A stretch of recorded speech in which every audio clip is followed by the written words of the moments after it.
and you don't give up, and you understand that struggle is part of the process and it is bound to happen, and you will not get success overnight. Even if you have one viral video, it's not success.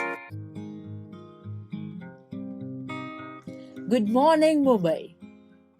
Mumbai आए और मुंबई जैसे स्वागत ना हो, ऐसा कैसे चले Biru? I don't know, I always wanted to do that.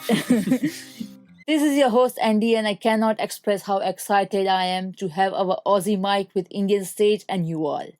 Coming home to parents and homemade food was all I wanted. But India gave me quite a lot than I deserve, including an opportunity to meet such wise and diverse personalities. Among them, one of my favorite is our today's guest. Without further ado, let us all welcome Karan Chugh. Hey Karan, how are you? I'm good. Thank you so much, Andy, for having me on your show. And likewise, it's always a pleasure to meet new people. So I'm really happy to be here. Always a pleasure. Karan needs no introduction. You people already adore him. He rules millions with his singing. His co-founded podcast and YouTube channel, Blazers and Boxers, keep inspiring and entertaining us with their interaction with leading entrepreneurs, supermodels, sports persons, celebrities, and giving us the opportunity to glance our dreams a bit closer. And working with our dream brands. Oh my goodness, that indeed is a dream of many influencers you're living. Mumbaikers, I know what you're gonna say. 75 cities, 21 states, and more than 250 retail doors. Are tempted to hear that. Yes, this is the same Karan Chugh, the director of our favorite stop for all the events of sweet and savory, Seventh Heaven. So, what's up, people? We get to know our guest a bit more, and you never know, he might reveal his secret recipe too. Stay tuned to find out. Seventh Heaven, India's top rated bakery. And all I wanted to know is what's Karan's favorite item in his own foundation. So, along with being an entrepreneur and running Seventh Heaven, I'm also a singer, which also means that I cannot eat a lot of dessert and I need to face the camera quite often. So, I have to be a bit careful about that. But something that I love eating, especially in like a dessert, would be a brownie or some form of a tart. Yeah. So, I try and avoid things that have a lot of cream. But yeah, a brownie would be one of my favorites. It's more for us then. I was more amazed by the fact that not only you are a successful part of such large enterprise, you turned it into more exciting. You added music to it. Karan, I learned you are born in a family of entrepreneurs. Yeah. Beside that, he did not give a second thought in pursuing your passion towards music and singing. In fact, you made it possible to walk with it hand by hand. Yeah. Please shed some light on it for my people. So, firstly, I appreciate the research that you've done. And like you said, I had this natural inclination for music as a child. And without any training, I had this inclination for an understanding of rhythm, of pitch. And even as a child, I had been like singing competitions. And that's when I realized that singing is something that I can do and it's coming very naturally to me. But because I came from this business family, I never took it up seriously. I thought I have to join my family business and that's going to be my career. But around the age of 18, it's when I realized that singing is truly my passion. It's something that is giving me the most happiness. And that is when I started learning Hindustani classical Sangeet. And at that point, my aspirations were of becoming a playback singer in Bollywood because I don't think social media was that big then. So I had started uploading YouTube covers and stuff. But that during that time was like my portfolio for me to pitch it to music directors to give me a break. But in the process, what happened over the years was that I started seeing other independent artists put up original songs on YouTube. And then that's when I realized that I don't need a break from someone else. I can just run my own thing. And that's how I thought of giving music a shot and making it my career. Yeah. But trust me, we are enjoying it thoroughly. Thank you. May I ask you something personal if it's all right? Sure. Is it difficult at some extent in being a part of a family business, or did you face any such issues? So because I was always a part of a family business and entrepreneurship has become a part of me. And till today, I am involved in the business. It's not like I only do music. So I am involved in the business also. But the only kind of struggle that I faced because of being from an established business family was that my parents, after I did my MBA, expected me to now directly become the director of this company that had so many outlets and was doing so well. And they expected me to take that forward. And then for me to convince them to start something new and to choose a life of struggle, because there I was directly starting at the top. And to say that, oh, like I had zero followers, no, I didn't know anyone in the industry, to just convince them to allow me to do this was a bit tricky. And naturally, so I'd imagine any parent would be concerned, but they've been very supportive, and then that's how the journey started. And that's how you are inspiration. So, how was your journey being an entrepreneur and an artist? And what more are you excited to unfold with your passion? So the journey has been quite interesting, and as every journey, be it my journey as an entrepreneur or as a singer, it's been tough, but it's been rewarding. And I remember when I started my YouTube channel, I had put up covers, and music production takes time. So first you need to make the track, then you record your vocals, then you mix master the vocals, then you shoot the video, then you edit the video, and that's when you get one music video out. That's correct. It's such a long process, and I used to make videos that would take me like a month to make, and then I had zero subscribers. So there would be people like 50, 100 people watching it, Yeah. 50 views, 100 views, and it would be so disappointing because you worked for a month for to those. make one video, and then no one's watching it. Like, you're getting 5 likes and one comment. So it's really demotivating. That's But it is really important for me to be persistent and keep at it. And through the process, what I started doing was, the first hit that I had was the song called Zara Zara. Now, I realized that when a singer like Bombay Jayashree, who's such an established Carnatic artist, has sung the original song, why is anyone going to leave her rendition and come to me and listen to my song? So I said, I need to give my audience a reason to listen to my cover. And that's when I realized that I need to differentiate myself from the competition. And I'm also competing with the original. So I said, how can I be different? So, okay, Bombay Jayashree is a female singer, so maybe I can provide a male version to it. But that's not enough. So what else can I do with it? So I said, okay, so Zara Zara is also Vasigara, the Tamil version of the song. So let me sing half the song in Hindi, half in Tamil. And I did something new to it. And that gave the audience a reason to click on my video and watch it. So because I was different, I think I got noticed. And that video has over 1 million views now. wow. So I think that's one tip that I've learned over the years, that you need to be unique. Same with Seventh Heaven also. Like, in Seventh Heaven also, when we had differentiation, that's when we grew, and today we have around 250 outlets.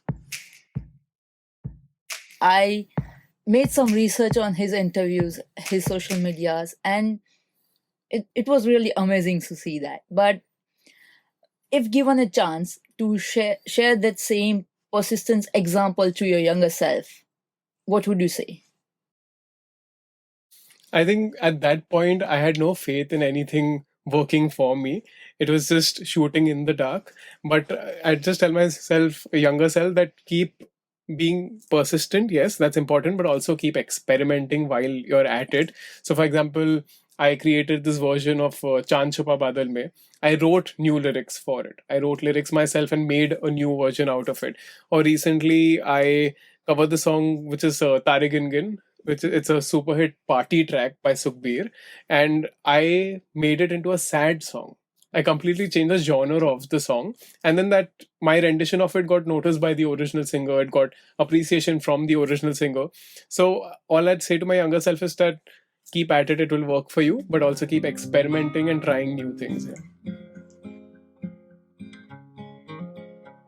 So, we humans usually have a tendency to celebrate our winnings, but Karan here is one such red blood group. Seriously, like he was just getting started and he celebrated his zero. You just mentioned that. So, what was the inspiration or the source of confidence that you knew the sunrise is going to be there? To be honest, I did not know if I'd be successful or not, but it felt like it's something that I need to do for my own happiness. I would imagine asking myself at the age of 60. This is a question that I think all your listeners should also ask themselves, which is that if you are at age 60 and you look back at your life, what is something that you are regretting? And had I not given music a shot, I would have definitely regretted it. Because when I perform live, do live shows, or I'm in the studio, I'm recording a song, I'm just really happy. It doesn't feel like work. And I had to give this a shot and try and at least make this my career.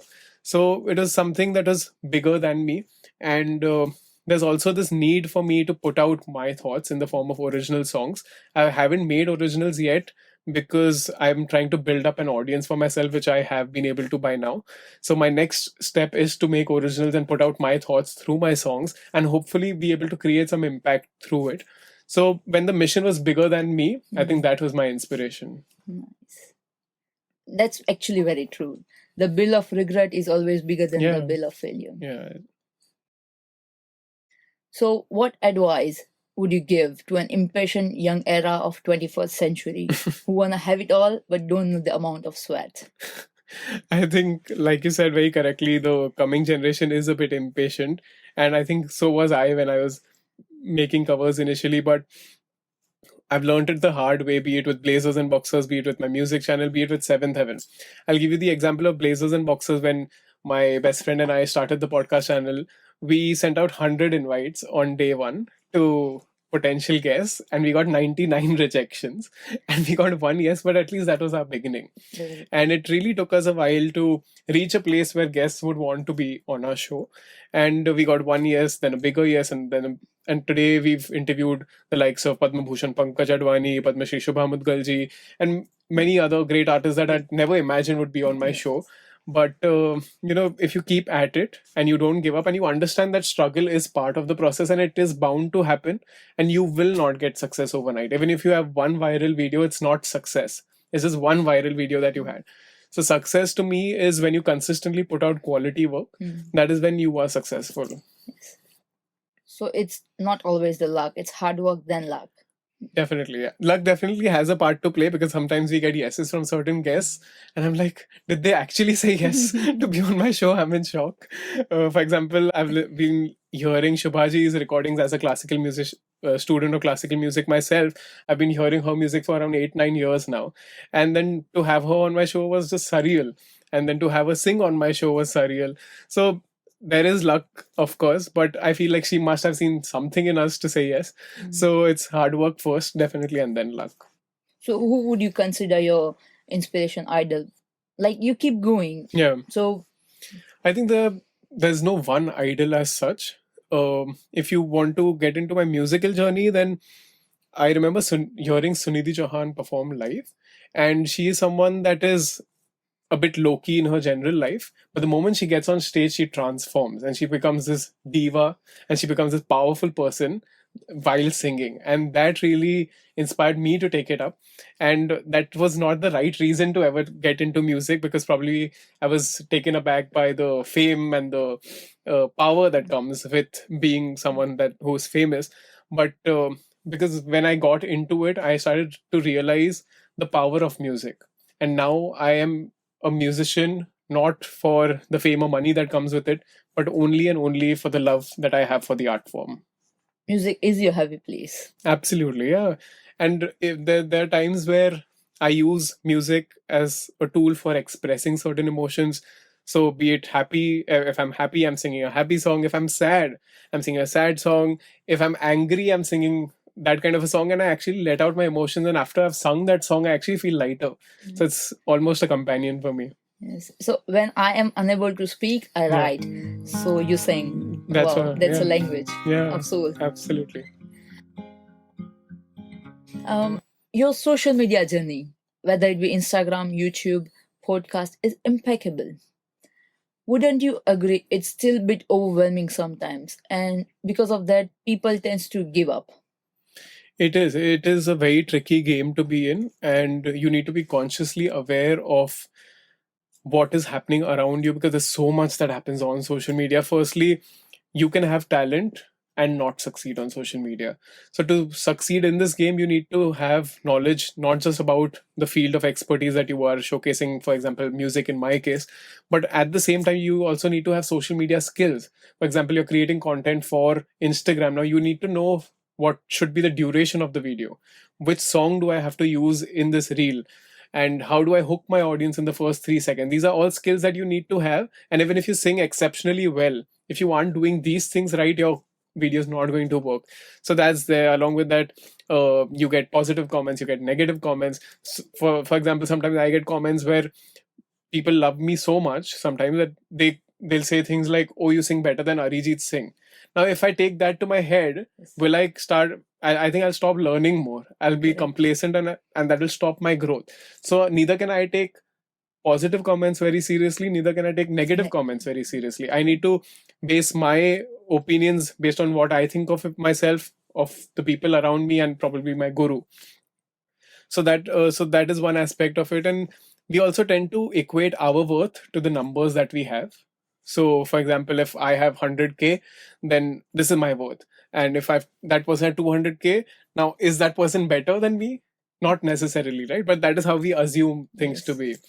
Another aspect of social media which I find very problematic is that we are all sharing only the best part of our life. Very Okay. correct. Yeah. I'm sharing, oh, today, for example, we'll post about the podcast, and everything positive is shared there. What about my failures? Does anyone know that?